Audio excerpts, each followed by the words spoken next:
The scaffolding that allowed you to climb to whatever heights you dared to imagine.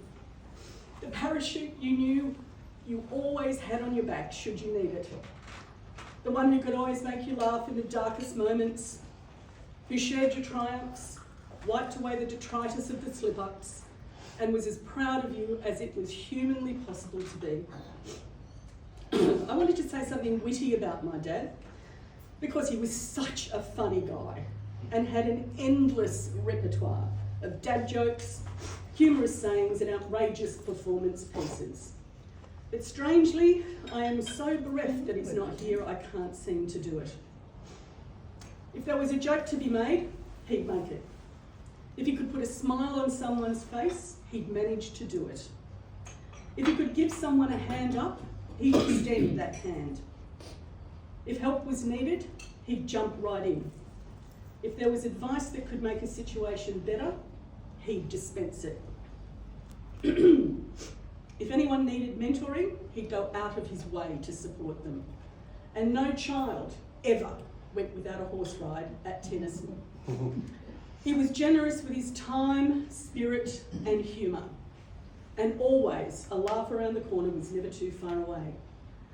He loved his family with all his heart and gave my mother and I everything. A beautiful home, a loving embrace, education, opportunity, protection, health and well-being, boundless support, entertainment, and unconditional love. He touched the lives of so many people, and anyone who met him thought him a fantastic bloke. His presence and influence will sorely be missed by so many people across the globe. You all knew the amazing Philip Harris. So rather than me saying any more, I'm going to let these treasured photos and others who are present and with us in spirit do it for me. Phil's brother John, and a message from Dennis Rigon in Asia, read by our great friend John Greaves, who's flown in from New Zealand. A tribute from my bestie, Rita, in Montreal, read by her sister Jane. And from Phil's nephew, my cousin James. To Phil. To Phil. Phil. John. I'll sit you as well done. To Phil. What do you say after that? Oh. First thing I should say is Phil was not perfect. He got pretty close. He was not perfect. Most people thought he was pretty perfect. I hunted down for words to describe Phil, and my first thought was to look for a thesaurus, and I thought, no, as a brother, if I can't come up with some words, it's pretty weak. So I come up with much of what Reb's already covered, but first would be charismatic. Always friendly, loved everyone. Generous, with his time, with his energy, with his opinions, with his advice. Gregarious. He loved everyone, everyone seemed to love him. He was very energetic, except when he wasn't. He was a workaholic. We all knew that he would rather work than go on a holiday, and to him that was a holiday. He was loving and he was loved. Now, Phil was born as in August in 38. It was about a year before World War II. I came along just as World War II started, so we were pretty close. And I guess right through all our early years, we were very close, almost like twins. Not twins, but almost like twins. And in the war years, our dad went off to New Guinea with the RAAF, and we moved in with relatives as tight times and all that sort of thing.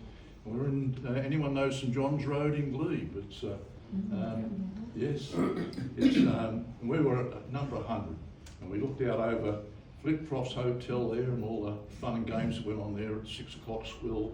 They throw the drunks out and then hose the thing from inside out onto the footpath and the like.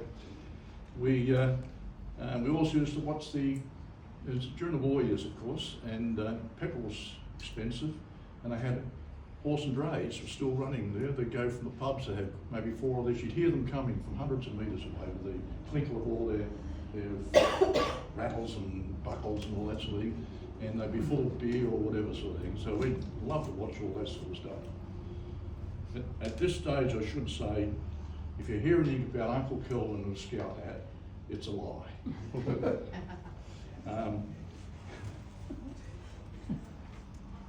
Yes, we also share a very unusual double, Phil and I. The only 2 guys I know that have been made to repeat kindergarten. It was wartime, things were tight, and Phil started at 3. And I started at 3 the year after him, but Phil was too young to move up, so he stayed where he was. I joined him. So I can't remember any of this.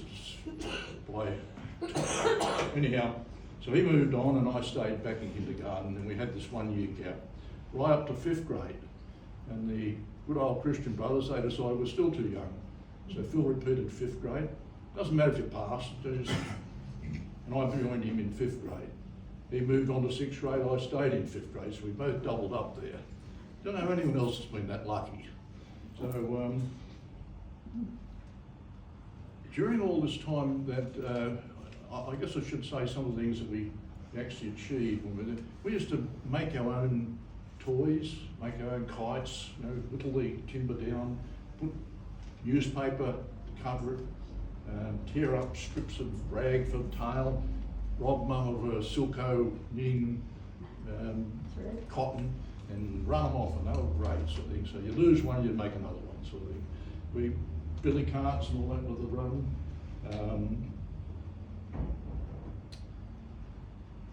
We also used to do all the work around the house. Phil and I, we mowed all the lawns, chopped all the edges, hand mowers for the first few years. It was pretty tough, it was a big lawn. We washed up and dried and that. And so Phil used his executive power of being 1 year old and decided, I'll wash you dry sort of thing. So that seemed to be the order of things, but I was happy with all that. For all this, we got the princely sum of 2 shillings a week, and which doesn't sound much. We weren't doing too well at finance, I suppose, but 2 shillings would get you into the theatre on Saturday afternoon, 1 and 3pence to get into the theatre, and 9pence for either fantails or jaffas. So spent the 2 shillings straight off that. We're happy as Larry. You get cartoons, you get a serial, you get a main show. Great. So we never felt deprived, even though we didn't have much sort of thing. And Phil was, you talk about it later, you think, yeah, we were poor, weren't we? So Phil was also, probably not well known, he was a New South Wales square dance champion. He, way back in the 50s, he got into that. I couldn't stand a bar of it, but he was really good at it. So, I mind when I say square dance champion, him and 7 others, I think. He got his first job at DHA, Drug House of Australia. I don't think you'd be allowed to have that name now, would you? Drug House of Australia. Anyhow, he sold surgical instruments, and he was very good at it. With his charisma, the doctors loved him, and the matrons at the hospital who visited there would love him and that. And doctors often come in, they say, this spatula, so I'd like one a bit wider. Could I get one a bit wider? So Phil would get onto the factory that actually made them, they're also part of DHA, and organise a trial. So make that doctor say, that's great, you take it to work, hospital, and other doctors say, gee, that's good, can I have one? So then it'd be an order, it'd be the Smith Brown spatula or something like that. I particularly remember Boyle Davis scalp mouth gags. That's another story. But he loved it all, and he was liked that much by the doctors. They invited him to operations, and so he'd go in and he'd actually watch operations from looking down from up there. And he says, I'll get you in one day. So one day he comes up and he says, me and 2 others were getting into an operation, good one, this one. Okay. Fortunately for us, it was cancelled, so we but he was disappointed. He also worked for Boots, where he met Mary Knoll, Boots Drug Company, a British company, and for Beiersdorf. Where are we? No. Ah! No, Josephine was, no, Josephine was North North Shore Shore Train. No, after Beiersdorf. Yeah, North Shore North Shore Train. Rao and Co. Yes. I always mix that up. Sorry about that. Anyhow, he loved his work so much that Mary Knoll used to joke, work comes first, horses come second, and I come third. Villagers laugh. And she was okay with that. She said, that's fine, that's good. So when Rebby came along, she got pushed back another spot. She was okay with that too.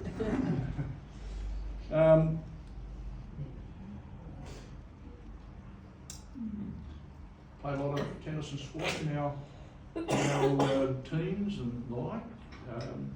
And although I was probably athletically better than him, he always beat me at tennis and squash. Put a racket in his hand and I got it hiding sort of thing. So I didn't like that.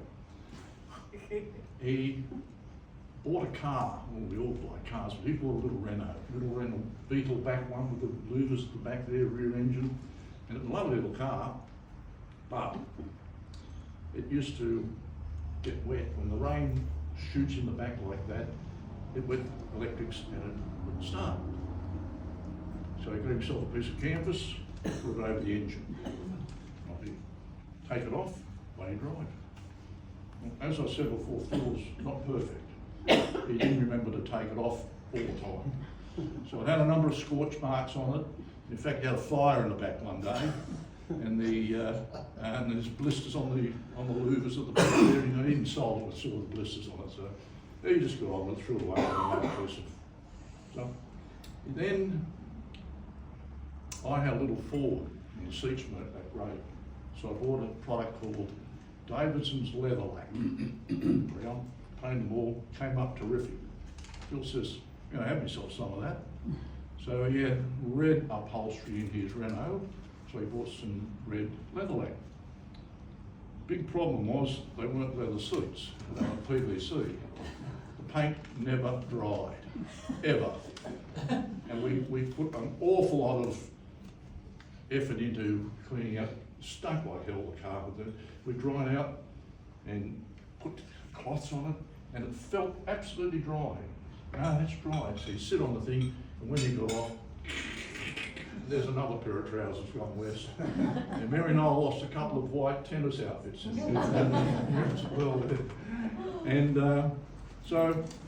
then another, it's a fun car, this one. We were driving along one day there, and he forgot to shut the front bonnet, it's only a boot that lifts that way. Windows there, boots there, and about 30 kilometres an hour it goes wham, like that. You're absolutely blind with the bonnet up, sort of thing. The sooner he gets rid of this car, the bloody better, sort of thing. Which he did, got a better, bigger car. When Phil built his home, which we were a bit amazed by, it was so far out, and then particularly now, it's not so far out now, we were a bit worried when he bought a chainsaw.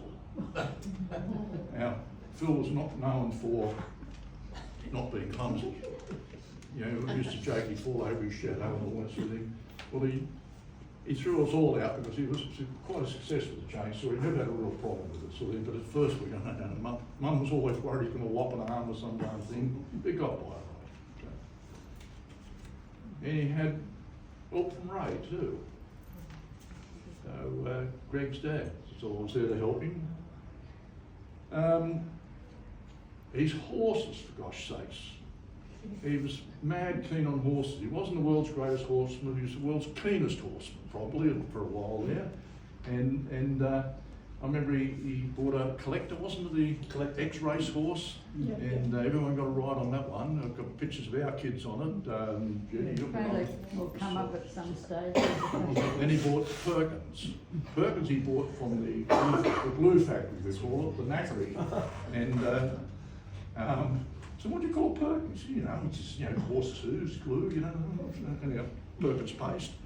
And not only that, but Jane and Anne's sister Rita named him Because Philip said, what do we call him? And Rebby said, well, he's from the glue factory, how about Perkins? Very good.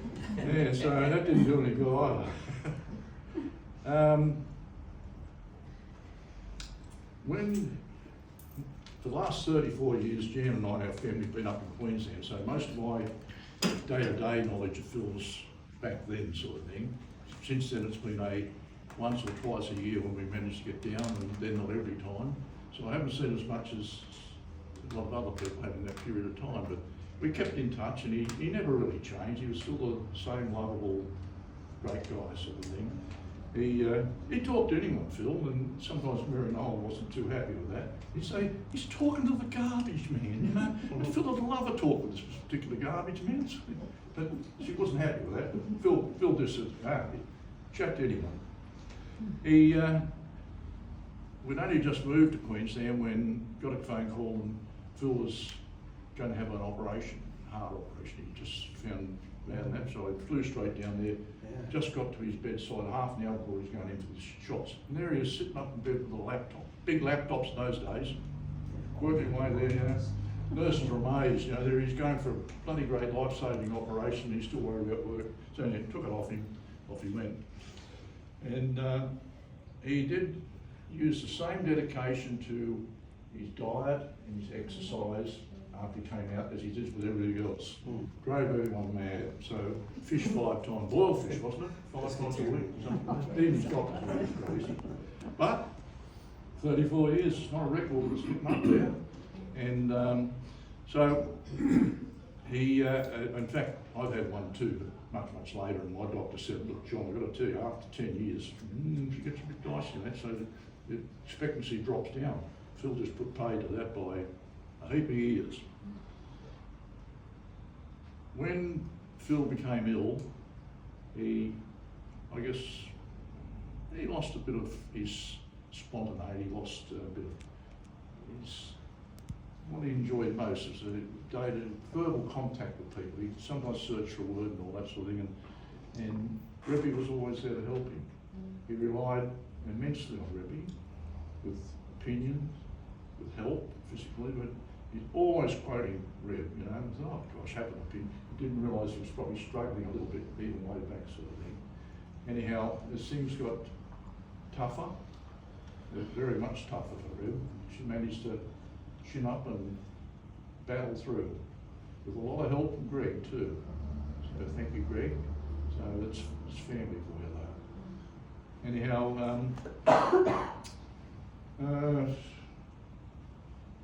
well, I haven't got much more to say, just to say that he wasn't perfect, but he was close. Thanks.